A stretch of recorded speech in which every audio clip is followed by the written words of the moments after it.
Thank you for joining the Rutgers On-Farm Food Safety team for our Hot Topic webinar series. Today, we're focusing on food safety risks in hydroponic operation. This presentation is part of our USDA NEFA FSOP grant focusing on beginning farmers. The reason we chose hydroponic operations and food safety risks as a topic is because many of our first-time visit to farms involves hydroponic startups. Most are small operations in repurposed spaces such as old factories and warehouses. Today, we're going to focus on some of the key contamination issues in soilless hydroponic growing systems. 1 hour is a short amount of time to do this topic justice, and so we hope to provide more webinars in the future and collaborate with other extension educators and the USDA, both of which are conducting research and creating additional resources. One thing that I've learned by providing technical assistance to hydroponic operation is that each operation is unique. The prevention of food pathogen contamination on farms must involve the identification of the hazards that are inherent in the space. Once the hazards have been identified, a risk assessment should take place to allow for recognition and pre-prioritization of the risks. It's then that an operation can begin to develop short and long-term plans to address those risks that were identified. In the next hour, we will discuss how to identify hazards, assess risk created by these hazards, rank the identified risks, and the common areas in hydroponic operations where we associate the most risk. A hazard is a biological, chemical, or physical agent in or condition of food with the potential to cause an adverse health effect. Each operation has risks that are based on their production location, the type of growing system used, crops grown, the source of water, and chosen production inputs such as growing media and nutrient solutions. Hazards are in all of these systems. Potential is the key word in this definition. And this is because it can really vary based on the circumstances at any given moment and all of those inputs that we just talked about. When we think about potential hazards in hydroponic systems, we focus on water, workers, wildlife, crop inputs, buildings, equipment, tools, and adjacent properties. Our focus today will be on biological hazards, including bacteria, fungi, protozoa, and viruses that have the potential to cause adverse health effects in soilless hydroponic production of foods that are typically consumed raw. A farm should take a bird's eye look at its operation and consider the potential hazards. This is best done by creating a map of the operation to identify the flow of product, being the produce, people, and equipment. Transplant production, growing spaces, harvest processes, packaging activities, and storage facilities should all be considered. This is the first step in conducting a risk assessment. As you can see here, right, we've got water in blue, people I've identified in red, and produce in the green. And there's a lot of overlap when we look at how these things all move and interact with each other in this space. Each area where we see overlap, where there's pathways that cross, would be an area that we would assume that there's a greater potential for risk. Once a farm's hazards are recognized, then the actual risks can be evaluated. For each hazard identified, the question needs to be asked: what is the likelihood for it to cause an adverse health effect? And what is the severity of that consequence of the hazard exposure?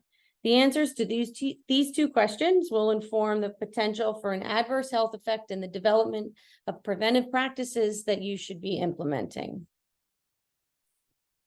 So to give an example of this thought process, right, we have a picture here that shows a greenhouse floor, which is probably something everyone that's on this webinar has probably seen before if they've worked in greenhouse spaces, right? So we want to think about what is the hazard in this photo.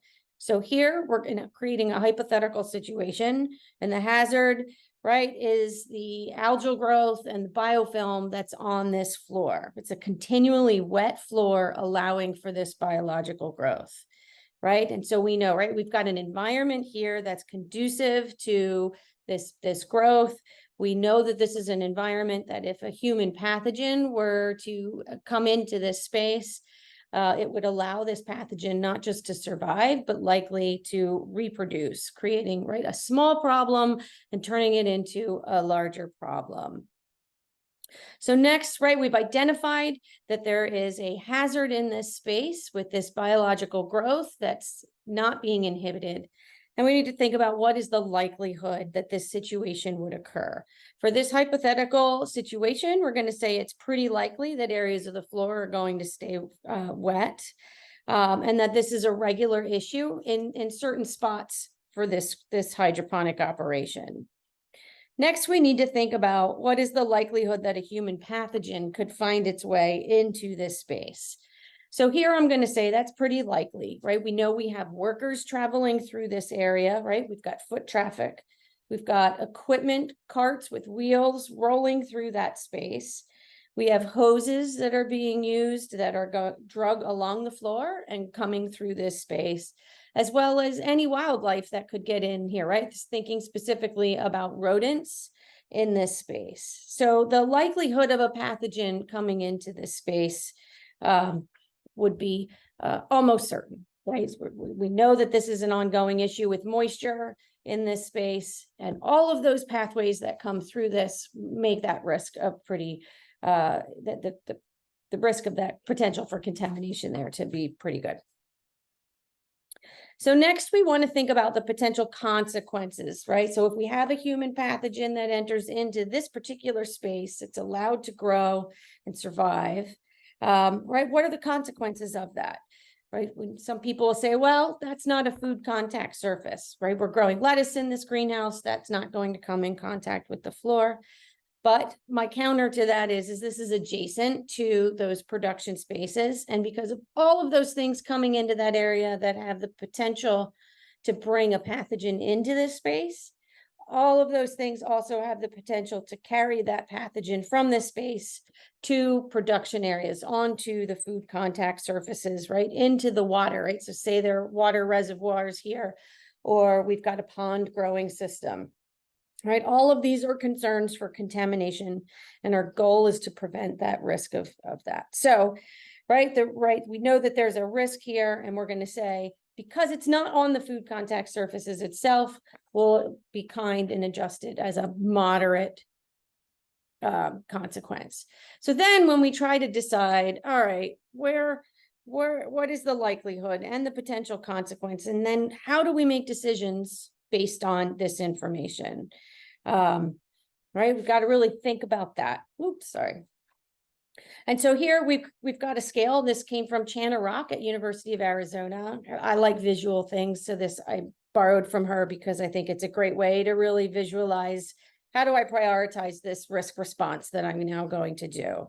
And so you can see, right, we've got likelihoods on the left-hand side, which we had said that it would be almost certain, which is the highest ranking we can have on here. Then we have potential consequences, which we indicated as moderate right there in the middle.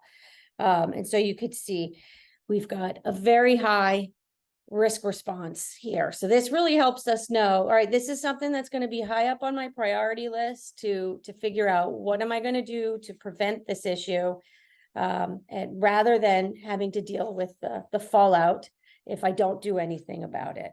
Right. So what could implementing prevention practices here look like? If it's always moist in this area because there's a regular leak from the equipment, right? Then how are we going to fix that leak? How are we going to prevent that water from ending up on the floor in that spot?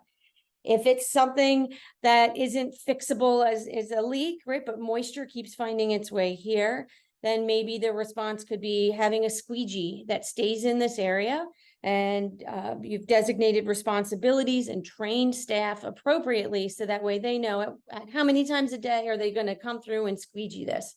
Because if it gets moist or wet in this area temporarily, that's a very different situation than if it's continually moist. And so trying to deal with the moisture in the most realistic way possible can be an appropriate solution, right? So that squeegee, but you have to make sure that you follow through with the training with the employees and that they understand the why behind doing this. Why is it important for them to spend time each day making sure that this area dries out? Fans could be another option too, but we want to make sure that it's not such a high-powered fan that it has the potential to cause additional contamination risks. And so we think about, right, a fan, right? We have to think about the ripple effect of the fan, making sure we're not blowing debris onto the crop. But also, right, some people's response might be to come through here with a power washer and just power wash that down, get rid of all the visible debris in the space. But we need to recognize, right, a power washer in a contained growing space is going to make this problem larger because of that spray that comes off of the floor by the application of that high-powered water. So really thinking through the steps and the potential food safety risks with any time that we're fixing or changing practices that we're doing in these spaces. So just to go into a little bit about risk assessments, right? So risk assessments, we base that on knowledge of how pathogens can enter into these systems, how they can survive in these systems, and then also how they can migrate across the system right onto the crop or onto these food contact surfaces. And so we really, this knowledge is informed by existing and ongoing, usually it's federally funded research, as well as previous outbreaks that have involved produce. And so, you know, we've had a number of outbreaks that are related to field production produce, but as you can see here, right, we've had an outbreak that was in a greenhouse situation, a hydroponic operation. Right, so as I mentioned earlier, we're going to focus mainly today on biological hazards, right? Specifically, E. coli, Salmonella, and Listerias are the ones that we typically focus on because these are most commonly pathogens that we see associated with growing produce and outbreaks. In 2021, there was an outbreak involving Salmonella on hydroponically grown lettuce.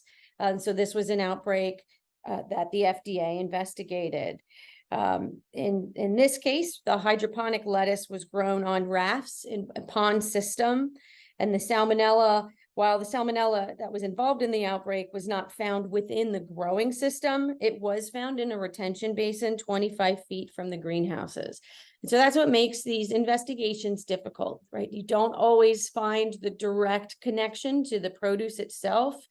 But they do know that the common denominator was with the number of people that became ill and a high percentage of those people reported eating lettuce that was grown in this facility. When we look at the inputs for this growing facility, municipal water was the source of the production water used. That is what we consider the highest quality water that can be used in growing produce. This municipal water was then treated with a 4-step sand filter as well as a UV light filter, right? So this operation was doing a lot to make sure that at the start, this was high quality water entering into their system. But once the water was in the ponds, right, it didn't receive any further treatment. And at some point, that Salmonella that was involved with the outbreak entered into the system and then contaminated the produce that the people that became ill consumed. So here you can see, right, there's an FDA investigative report that if you just Google Salmonella hydroponic lettuce FDA, you'll be able to find the FDA investigative report. What's nice about that report is pretty easy to read. And so if you're interested in learning more about what they found in that space, I do recommend reading it. And so it's important to note, right, that with outbreaks, whether it's greenhouse grown, hydroponically grown, field grown, right, the common theme is that the farm deviated from what are generally determined as best management practices in terms of preventing human pathogen risks in production and post-harvest spaces, right? So that's why we spend a lot of time on our end talking about preventative practices, right? We want to prevent the cross-contamination to start with so that you don't have to deal with an outbreak and recalls in the future. So what I wanted to do next is, is pull together a bunch of pictures that represent the variety of hydroponic operations that I've seen. I know that maybe not all are represented in these pictures. I do feel like every time I go to a new operation, I see something being done differently, right? There's a lot of innovation that happens here, and that innovation is great. It's a wonderful thing. But having a firm understanding of the risks involved with this type of production is important in making decisions about the innovation that's taking place in the space. So we're going to discuss risk and how to implement prevention practices across production specific to hydroponics. And we'll talk a bit about, conducting these risk assessments and all the questions that come along with that, right? There's a million questions that get asked when we go out on providing technical assistance to these types of operations, and thinking about the who, the what, the where of all the different tasks that are taking place that are involved with human pathogen risks in these spaces. So first, we're going to talk about workers, right? Workers have a direct impact on the cross-contamination potential in any food production space. Workers need to realize and recognize that they are food handlers, right? They're handling that food that's typically consumed raw. They're often the last person to touch that produce before it's consumed.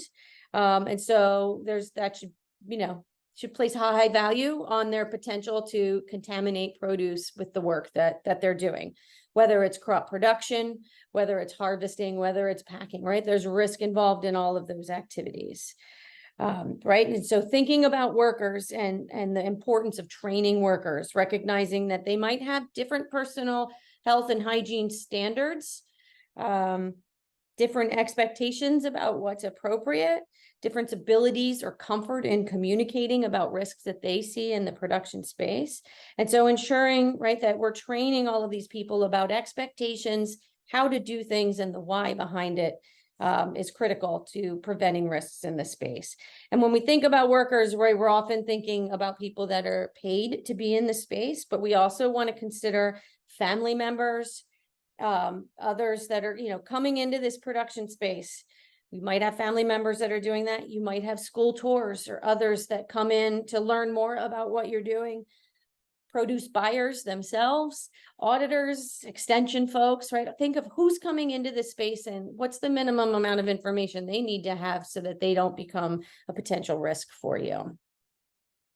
So, right, workers are going to touch the many, many food contact surfaces and adjacent surfaces that are in these production systems, right? So think about, they also are coming in direct contact with the crop itself. So, right, does each worker have direct contact with the crop? Do they have contact with the water that's being recirculated through the system, right? Are they involved with managing the water system and any of the nutrients or solutions that are being added to the water? Right, so you can prioritize the type of training for these workers based on their impact on the crop in its system. Right, so what does your harvest process look like? Are you using tools? Are they harvesting whole plants? Right, is it a mechanized process, right, where whole trays are being brought in and mechanical harvest is being done?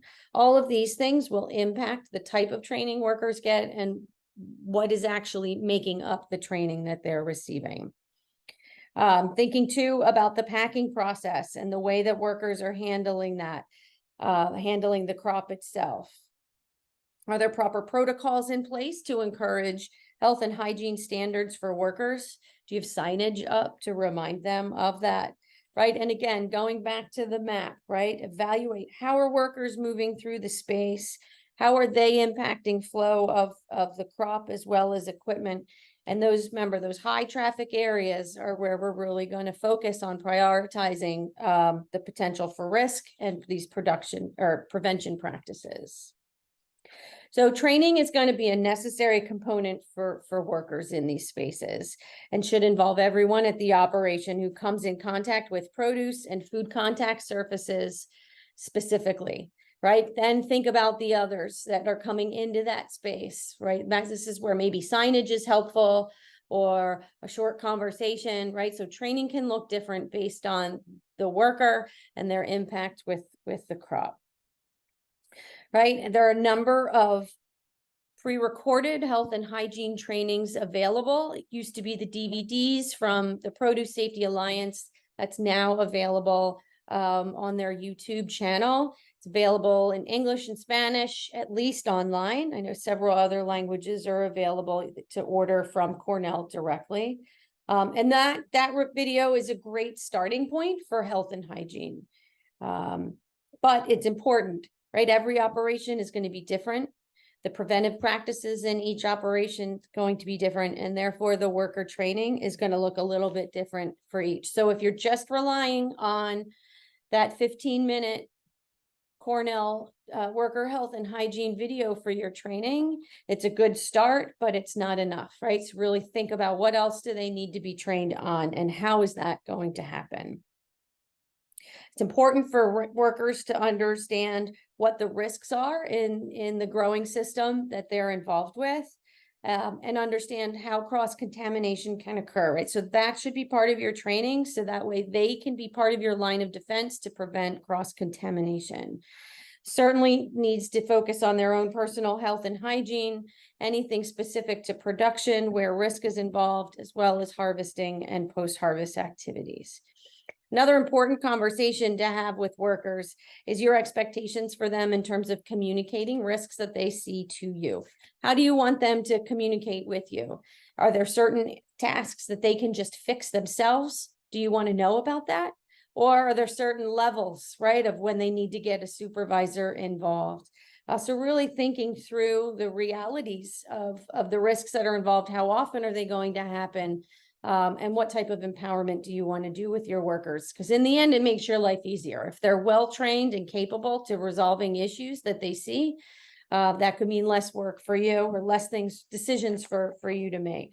And for every operation, that's going to be different. Management should also consider how and when workers are trained on produce safety policies and expectations, right? Is it at higher? When we look at what the FSMA produce safety rule says, the expectations is that workers are going to be trained upon hire at minimum before they're coming in contact with the product. And I think that's a good policy. Reviewing your worker training annually is important to make sure that it's sufficient and up to date with the actual practices that you're implementing with your operation. And then the visual assessment of workers throughout the year, right? Are they following through with what they've been trained on? If not, right, they're going to need to be retrained on that. And maybe they're missing the why behind something, or maybe they have an idea for how to do something better, right? There's always potential for workers who are actually doing the tasks on a daily basis to have some good input for you that would make life a little bit easier. Also want to consider if you have an ill worker policy. So do workers know what to do if they don't feel well? Who do they report this to? Will they be given alternate work, or will they be sent home? And really consider your workers, right? If they're relying on an hourly wage to make ends meet at home, right? They might not report to you that they're not feeling well if the solution is to send them home without pay. So think about other activities that could take place for an ill worker that keeps them out of the production space and away from any product that they might be willing to do if they're not feeling well, but they're well enough to be at work. And certainly, right, with the pandemic that just passed and all of that, there's been a lot of conversation about what's appropriate and what's not. But having this plan in place, training workers on it is important for follow through with ill workers. When it comes to restrooms and hand washing facilities, we need to consider if there's sufficient numbers of the facilities and the location of those facilities. Are workers using them, right? Is it easier for them to hop out the side door and urinate on the side of the building because the restroom is clear across the whole facility and it's a hassle for them to get to? Really think about, the logistics of restroom facilities.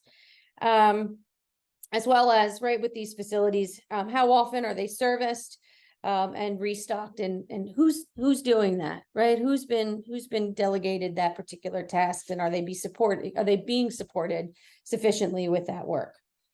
Also want to consider if you've got a food safety culture in the operation, right? This really exists when workers have been well trained, when they understand the why behind the training and the practices that are recommended, right? And you know this by watching them, right? There's follow through with these practices. And they're empowered, right, to report or fix food safety concerns that they see. And you know this by the conversations that you're having and the activities that you're seeing in the production space. Also want to think about break areas for workers. Right, so here you can see this is a picnic table outside, right? Break rooms don't have to be formal or fancy, but it should be a designated area away from the production space where workers are able to take a break, eat their meals, as well as having a space where they can store their personal items. When I've been to operations where this space doesn't exist, we often see backpacks, water bottles stored on top of post-harvest equipment and other food contact surfaces. So having a designated area is important. And then back to thinking about that signage. Anywhere where there's a critical practice that has to take place, like washing hands, you can see in this example, we want to see signage up as a reminder. We also like to have signage up for workers where there's a standard operating procedure, right? So written instructions have been developed for certain activities. This might be cleaning and sanitation process with food contact services or other activities, right? If you've got a written protocol for how something needs to be done, it's just smart to laminate it and post it where that activity is taking place. Then the workers have a cheat sheet, that visual reminder that there's a process for this, and that's fewer questions that they're going to ask management in the long run also. So really thinking about having a well thought out plan for training and the support of workers in the implementation of risk reduction is going to have that, right? That takes a lot of questions, but that forethought into all of this is just going to make things easier in the long run and really help you reduce the risks that you've identified. So next we're going to talk about water, right? So we consider water a risk because we know water can be a carrier of bacteria and other pathogens. Water has the ability to transport these pathogens throughout the entire hydroponic system, right? So the research has been done where they've inoculated water with a non-pathogenic E. coli, and within 2 weeks' time, they were able to find that indicator organism throughout the entire system. They found it in the water reservoir. They found it on the roots of basically every plant that was growing in the system. And they found it on the surfaces with the water transport. And in this case, it was ponds. So we know that if you have a small contamination event with the water in a hydroponic system, with time, it'll circulate throughout the entire system, right? So the prevention's kind of key there. Water allows for the formation of biofilms on these food contact surfaces, right? So that constant moisture on these hard surfaces is going to equal a biofilm in the long run. So biofilms are something that you'll hear referenced again and again, and they're really important to evaluate and prevent. So just in case you need a definition, biofilms are a biological growth on surfaces, right? So we most commonly think of these as like visible slime that grows in these systems.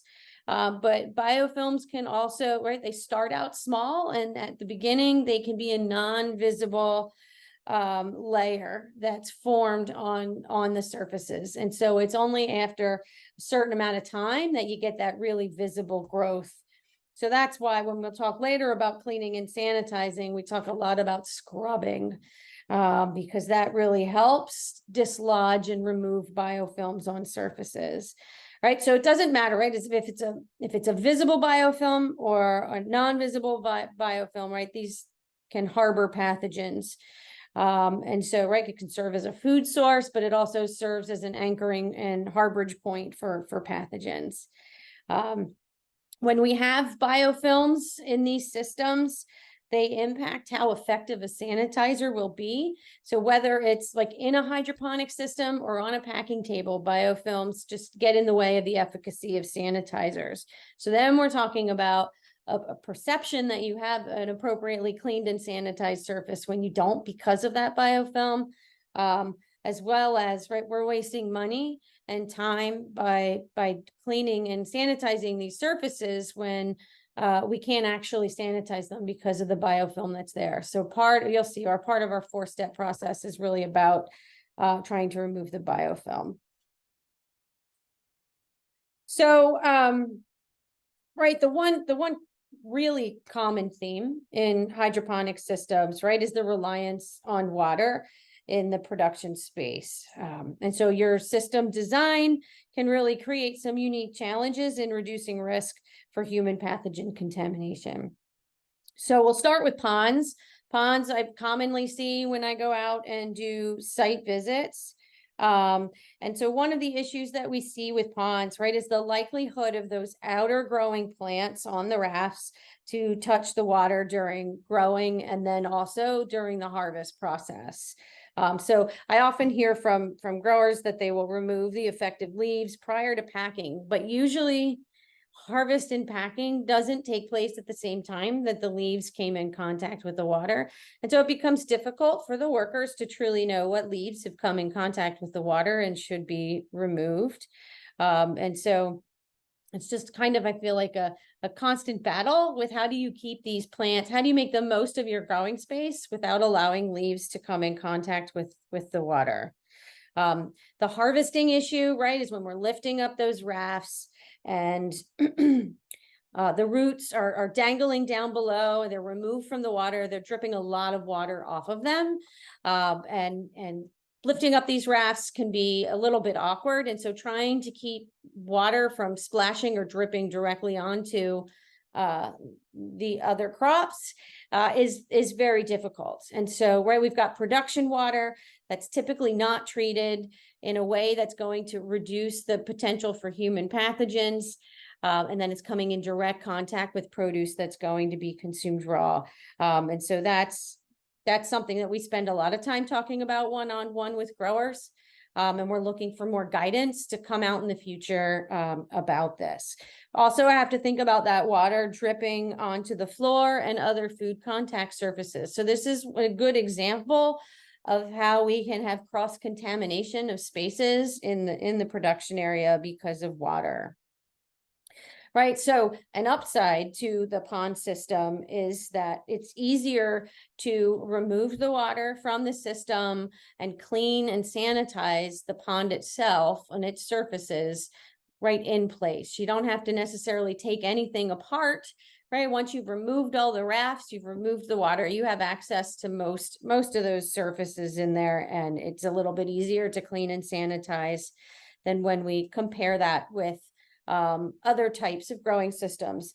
And so the other one that I most commonly see, right, is the NFT or the gutter systems or vertical systems.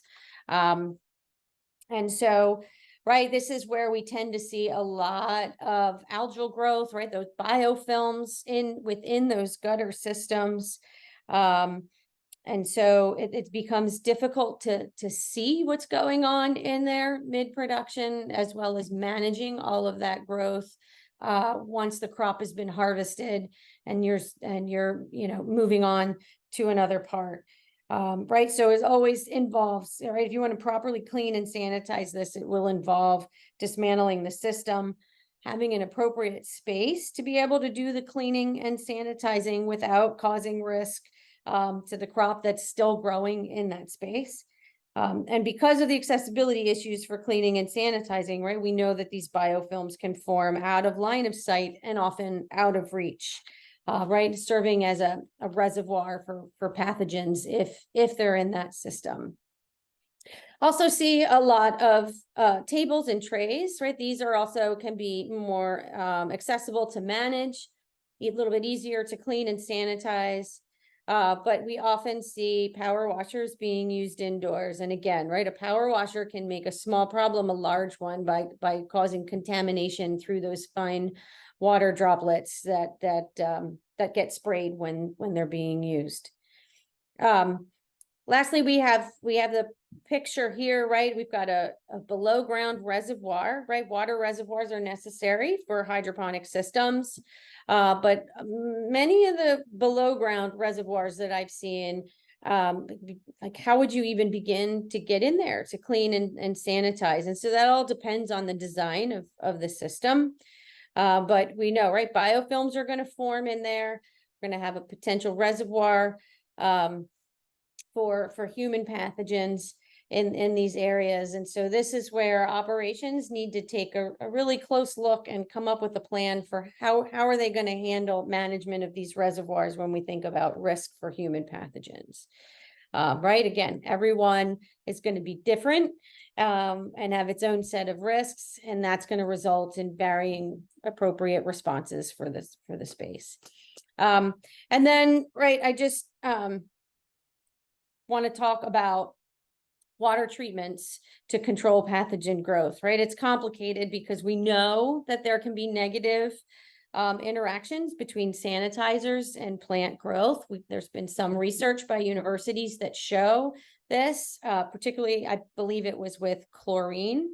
And so we understand, right, there would be a hesitancy to using, chlorinated water in these growing spaces, particularly if it's going to reduce yield over time.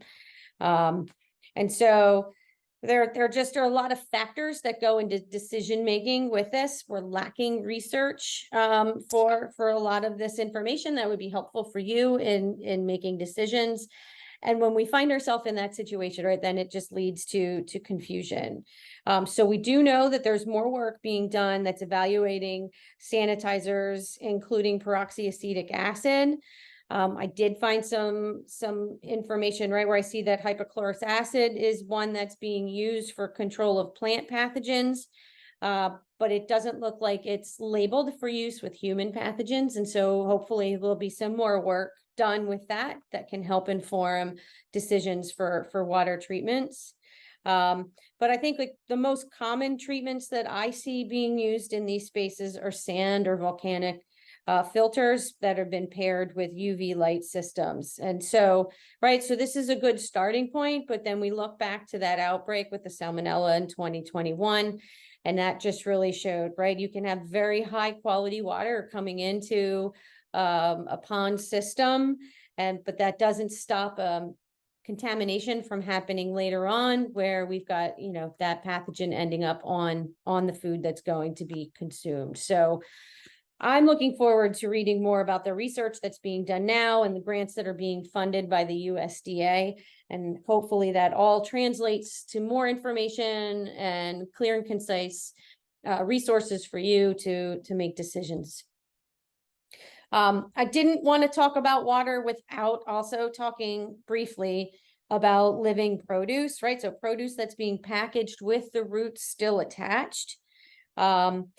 In general, I think the industry has made the assumption that water from the roots of these plants, when it's coming from a recirculated hydroponic system, right, that water has the potential to carry human pathogens if they're in that system, and that it's also really hard to keep that water separate from what's going to be consumed.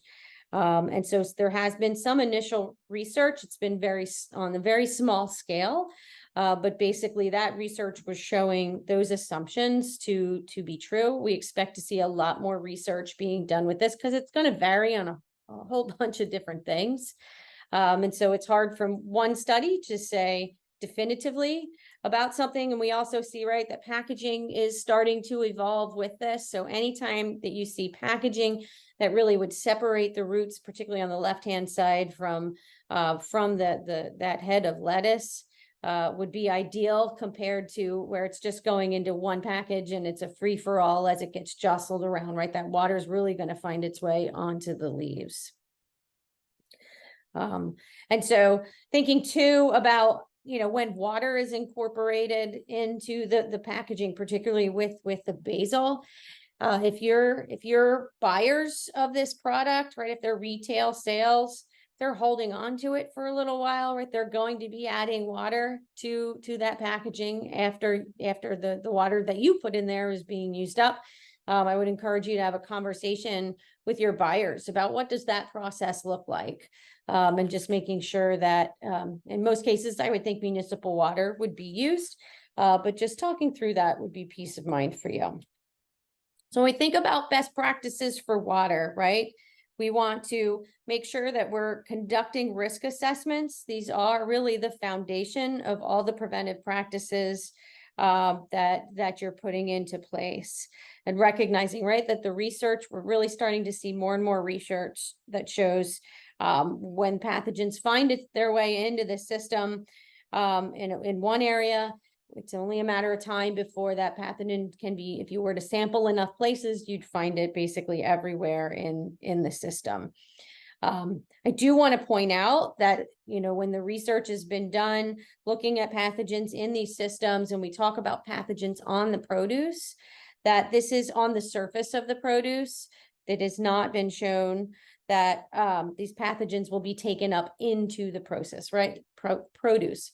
We're really talking about surface contamination of produce, right? So really keeping the water off of the food is key. And, implementing as many practices as you can that keeps the actual edible portion of the produce not wet is the goal, and key to reducing risk. We also want to make sure that we are testing the source of the water that's being used in the system for generic E. coli. That is the standard for produce safety and water sampling. And so the only way you can truly know how water, the quality of water in your system is by testing that water, right? So we talk about testing the source water, but also testing the water in the system over time as it's being used. So that means repeated tests over time. Also want to conduct a risk assessment of your full water system. So walk through the whole system from where the source water comes in, through the system, through, considering your reservoirs, and think about, what is that water touching? Is it always touching something? Is it sometimes or rarely, right? That helps you prioritize risk reduction practices, and thinking too about the risks of the crop you're growing, the type of system that you're using, and then anything that you're adding to the water, any of those nutrient solutions or other things you're adding to the water. In many cases, right, they're not necessarily evaluated for food safety. But if it's coming in direct contact with your produce, right, then we want to make that consideration too. So have conversations with your suppliers of these products and see what they have to say. Right, it's important that we evaluate these nutrient and biological amendments for safety. Also, right, thinking about what are the red flags of something going wrong. Right? If you have leaks, that's something going wrong in your system and a fix should be made. If all of a sudden, you've got multiple plants dying, right? It could be an indication, obviously, of a plant pathogen that's in the system, but that could be a red flag for human pathogens issues as well, right? Something's going wrong in your system. Something's out of balance. And so there's probably a human pathogen impact there as well. Anytime you have abnormal algal growth, right, or an excessive need to replenish water in the system. So all things that you might normally see and not think of human pathogen risks. It's important, right, to then consider human pathogen risks when you're problem solving there as well, right? And so the whole goal is to implement risk prevention practices, right, to keep your water safe. And figuring out the answers to all the questions that we just ran through, right, is really basically the foundation for those preventive practices. All right, next we are going to focus on surfaces, right? A lot of the surfaces in a hydroponic operation are going to be considered food contact surfaces because the produce, this produce that's typically consumed raw is coming in direct contact with it. We also prioritize surfaces as a risk because of what we already talked about with biofilms. And then the fact that some of these surfaces can be really difficult to clean, and often the cleaning and sanitation process can be disruptive to production. And so that becomes a barrier to the process even taking place.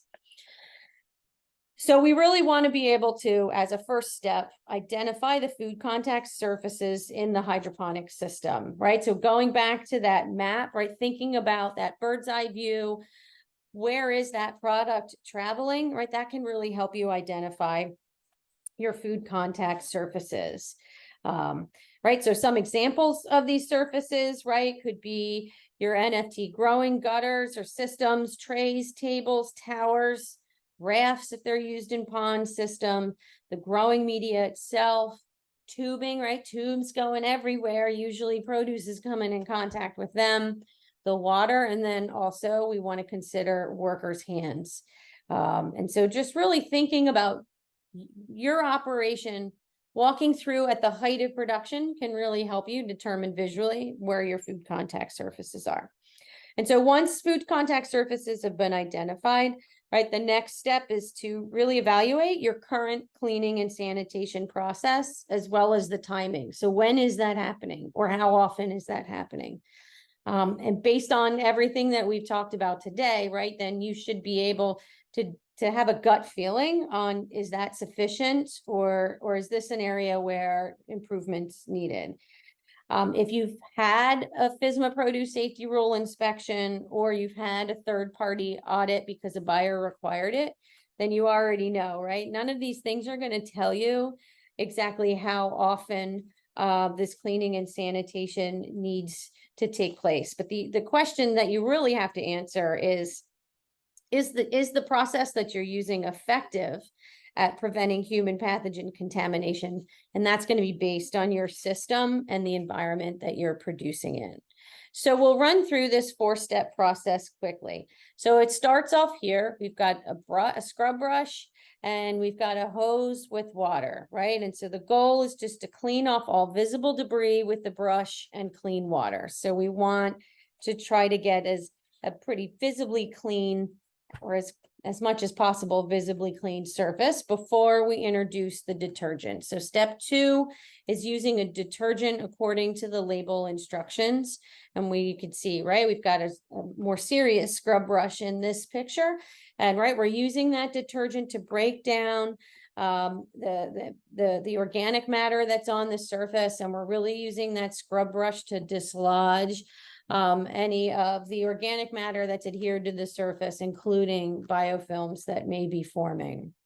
When it comes to choosing a detergent, it should be one that you feel like gets the job done well, is appropriate for the type of materials that your surfaces are that you're cleaning and sanitizing, and one that's going to rinse off pretty easily for you. So step 3 is the rinse process. We want to make sure we get rid of all of that organic matter with this clean water spray, as well as any detergent that's there. If any of that's left behind, that's going to get in the way of the sanitizer from being effective. So here we need to use a sanitizer that has label instructions for food contact surfaces. And you want to make sure that we're following those label instructions exactly. And that includes paying attention to the amount of time that the surface needs to stay wet with the sanitizer. If you're doing cleaning and sanitizing in a head house or another area where maybe doors are open or fans are going, right, though the wind flow is going to have an impact on how long these surfaces are going to stay wet. And so if you've got a sanitizer that says it needs to stay wet on the surface for 10 minutes, then you might need to be doing a second application of that sanitizer to make sure that there's enough of it on the surface that's wet for it to work. Or you might start looking at other sanitizers that have a shorter amount of time for that surface to stay wet. It's also important to pay attention to the label for determining if you need to do a rinse of the sanitizer, or if the directions say that you need to just let it air dry once it's been wet for the appropriate amount of time. So some questions that we want to ask about the cleaning and sanitation process, right? So how often is cleaning and sanitation going to take place in the operation? Is this going to be different for different areas of the operation, right? So cleaning and sanitizing The actual growing system is probably going to be on a different schedule than food contact surfaces in post-harvest where packing is taking place, right? So you should come up with a set schedule on when that takes place, as well as having certain circumstances, if they occur, that would trigger the need to clean and sanitize, right? So if there's a wildlife intrusion, if a worker becomes ill, right? So certain things could trigger cleaning and sanitizing that goes beyond your set schedule. We also want to consider who has been trained on how to conduct cleaning and sanitation. And this should never be just one person unless you're a hydroponic operation of one person, right? If you've got employees, it should be more than one person that's trained on how to clean and sanitize, because we've seen issues on farms where the person who's been trained quits, goes on vacation, or becomes sick, and no one has been trained to do it. And then, so therefore the process just sort of falls apart because no one knows what to do, and they just keep going their merry way without the cleaning and sanitizing happening. We also want to think about the supplies that are needed in order to complete the process effectively. What types of detergents, sanitizers, hoses, scrub brushes, what do you need in order to get the job done efficiently?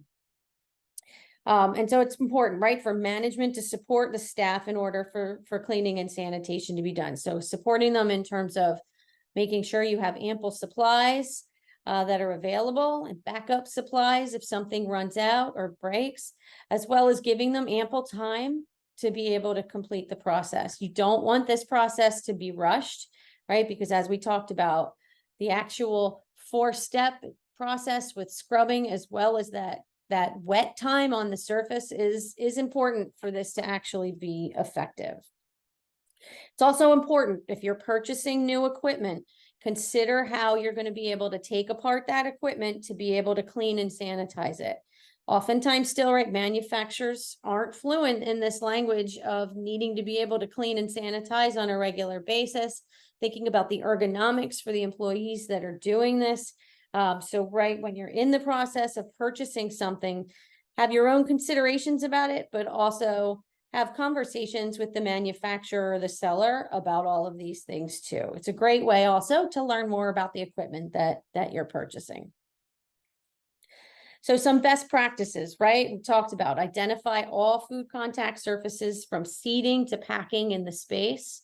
We want to map the flow of product, people, and equipment to help us identify those high priority areas.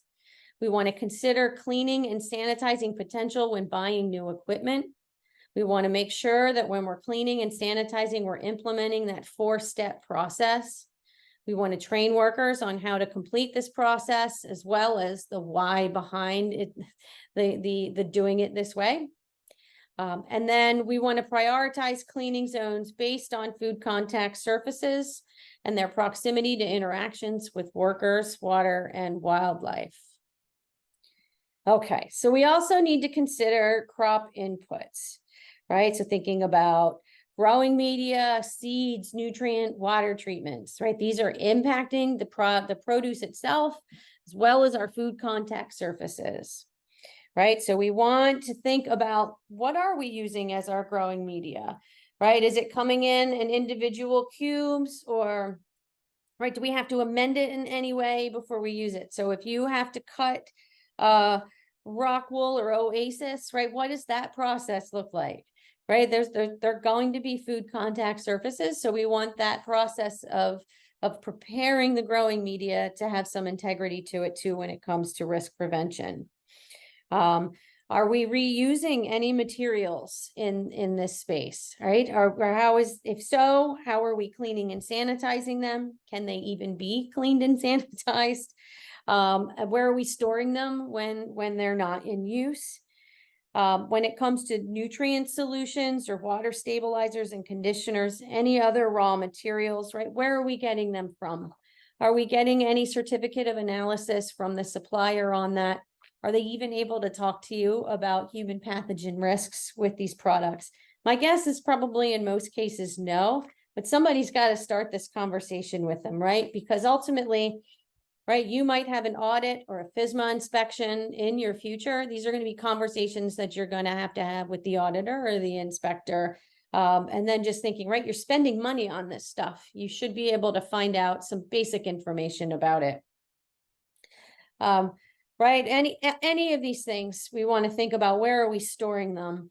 And then how are we, are these, any of them potentially an attractant for wildlife? How are we, excluding wildlife from this and making it less of an attractant, or potential for contamination by wildlife, or other things. When it comes to seeds, right, we see particularly with sprouts and microgreens that there have been recalls of seeds that have been found to be contaminated with human pathogens. And so this could be the case too with seeds that you're purchasing in order to grow lettuce and other crops hydroponically. So being aware of that, paying attention to recalls is important. And thinking, what would you do if a supplier contacted you about a recall on seeds or any of the products that you've purchased from them? Would you be able to figure out, crop that had been impacted by using these in your facility? If it's already been crop that's been distributed out to for consumption, would you be able to get that back? Right. So that's the beginning of thinking about traceability, right? And are you able to connect the dots between inputs and distribution of your final product, right? So you might not have any traceability requirements for yourself, but in thinking about these outbreaks and potential for having to recall product that you sold, these are good questions to think about.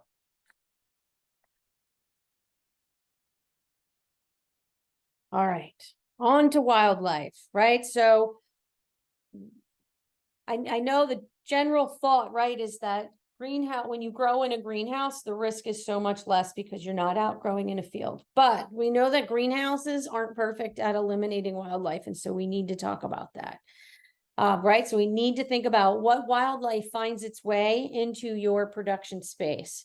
Usually we're talking about birds and rodents, right? And we know that both of these animals have the ability to deposit fecal matter right in the growing area, directly on the crops, onto food contact surfaces and adjacent areas. We know that the rodents can feed, they particularly like seedlings and very young plants, and they'll feed on them. And then thinking about their movement in the space and the potential for cross-contamination, right? So when it comes to your operation, think about what animals have you seen in the space, right? Here you can see we've got a rodent that's been trapped. These traps were put out because this operation knew they had an issue with rodents getting into the space. There were many traps, those sticky traps surrounding this pond where they're growing baby leaf spinach. And so, right, so also we see that people say, oh, I don't have anything coming into my space. But if you're not monitoring, and that's through trapping, then you really don't know what's coming into your space or not. So a rodent control program is important in all greenhouse production spaces, particularly hydroponic operations. In this other picture, right, you could see a bird's nest. This was a beautiful head house, clean, a lot of new things in there. And so it was obvious, right? There was a day or two where the door must have been left open. This bird took advantage of that opportunity and built a nice tidy nest right up top of there. But underneath this is the pathway for produce and people and equipment. And right, so we've got birds. We know we're going to have bird poop falling below. And so we've got an issue, right? We really think about salmonella when it comes to birds, right? We've got real potential for salmonella finding its way into this space. So thinking about how are you monitoring for wildlife? What are your current exclusion methods? Are the animals that you're finding in this space impacting the production and post-harvest areas? And again, going back to that map, thinking about the pathways and where you're seeing any animal activity. Right, we know this can also be an issue in leased spaces. If you're leasing your production space, then you don't have that incentive to make capital investments on the building. This gets to be very interesting conversation with landlords especially if they don't see the value in making those capital investments themselves. So really, if you're thinking about leasing space in the future, consider this type of conversation in the future, because it's probably going to need to happen. So when we think about wildlife best practices, right, we want to implement a rodent control program.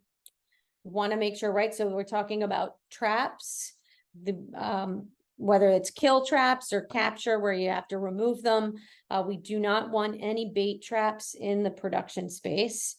We need to make sure that we are monitoring for evidence of animals and pests. So that means if you've implemented trapping system in your space, that means you've got to take a look at those. Usually we tell people on a weekly basis. And so when you have that conversation, whether it's a buyer, an auditor, or an inspector, and they ask you about rodent issues or other issues that you have, being able to say, well, we monitor our traps weekly and we've yet to find anything in them, right? That's a much more optimistic question or answer compared to saying, well, we don't have traps, but I've never seen anything, right? You don't really know unless you're actively monitoring for them. Once you do find a rodent in the space, right, or a bird in the space, you got to investigate. How did they get in there? What can you do to make sure that they're out? And then how are you going to prevent them from coming back in? Also thinking about where is your trash being stored? Where are other potential wildlife attractants in that space, right? Making sure that you're not, calling them into your space because you're making it hospitable for them. We want to make sure we're removing brush and any harborage areas around the building. We don't want to pile equipment and supplies along the outside of the building, right? Those become harborage areas or safe havens for them. We want to make sure that we're also excluding domestic animals from the growing and packing areas. Also want to think too, right? These aren't direct production spaces, but those adjacent areas, we want to make sure that there isn't risk involved with that also. Right, are all of the buildings where storage is taking place for raw materials or packing supplies, coolers, other areas, we want to make sure they're excluding wildlife also. Right here, you could see we've got a storage container outside of a greenhouse. All right, it became sort of a junkyard along the side of that, and that's a great way to make sure that you've got harborage points for wildlife, right? And that by having those close to your production facility, you're just increasing the chance that those animals are going to find their way into the space. We also want to think about any cooling units. This is particular to coolers and storage areas, making sure that we don't have condensation dripping down onto the product, as well as any dripping or ice jams that sometimes form with these cooling units. So really pay attention in post-harvest, right, of any water that could potentially drip down. We don't want to see any of that. And so if you've got a unit that's dripping, just don't store stuff underneath of it until you can get a remedy fixed, right? But then if you've got that dripping, then you've got another wet spot on the floor that needs to be managed. So you could see, right, prevention by fixing the problems is important. So we talked a lot about risks and prevention and the questions you need to ask about different areas. And so it's important to have resources that you can rely on to inform the questions that you're going to be asking about risk in hydroponics. And so I wanted to call out the several resources that I use. You can see in the left there, we've got the NECAFS, the Northeast Center to Advance Food Safety, Cleaning and Sanitation fact sheet. This came out of the University of Vermont. There's a team there dedicated to hydroponics and produce safety. And so there's a series of fact sheets that they've released, and I'm assuming they're going to be releasing more. But right now, what's been released is cleaning and sanitizing, wildlife, health and hygiene, harvest and post-harvest handling. And they're all really great, pretty inclusive fact sheets that'll really help you do a deep dive for your operation and risks with these specific areas. The Ohio State also has a good agricultural practices guide for hydroponic production systems. It's focused on food safety, but also includes some good information with plant diseases in the space as well. And all of these are available online. We'll have the links for you in the description for this video. And then lastly on this page is the Produce Safety Alliance spreadsheet for sanitizers. So if you're not currently using a sanitizer or you're not happy with your sanitizer, this is a great resource to research different sanitizers, figure out if they're appropriate for how you want to use them. There's direct links to the label instructions, so you can really do your homework about sanitizers before spending money on them. And so that is one of my favorite resources. I also wanted to show you the NECAFS Food Safety Resource Clearinghouse. This is where basically extension educators and researchers, we are all posting our most recent food safety resources on here. So things get posted on here pretty soon after they've been developed. You can find all of the resources that I just mentioned on that previous slide here. What I did is this is just a screenshot of the website. You can see there's a keyword search, which is great. And I just typed in hydroponic and 12 different resources came up. So it's a nice way to find what's been made available without doing a Google search where you're taken to a million different places. I also wanted to highlight the Rutgers on-farm food safety website. We've added a tab here for hydroponic where we're posting information, timely information, as well as resources on our website. So if you're in New Jersey and you're growing hydroponically and you are interested in technical assistance, you can also find our contact information here. We do provide on-site visits. So before we totally end, I wanted to thank Michigan State University, Cornell, NC State, Wes Klein here at Rutgers, and then all of the growers that allowed me to take or use photos or images from their operations for this presentation. I do appreciate the community support and being able to do that. As again, this presentation is made possible through the USDA NEFA grant program. This is part of our Beginning Farmer Food Safety Series. We have additional workshops that are taking place, also with field production, and more information can be found on our website. Thank you for joining today, and I hope you were able to learn something new.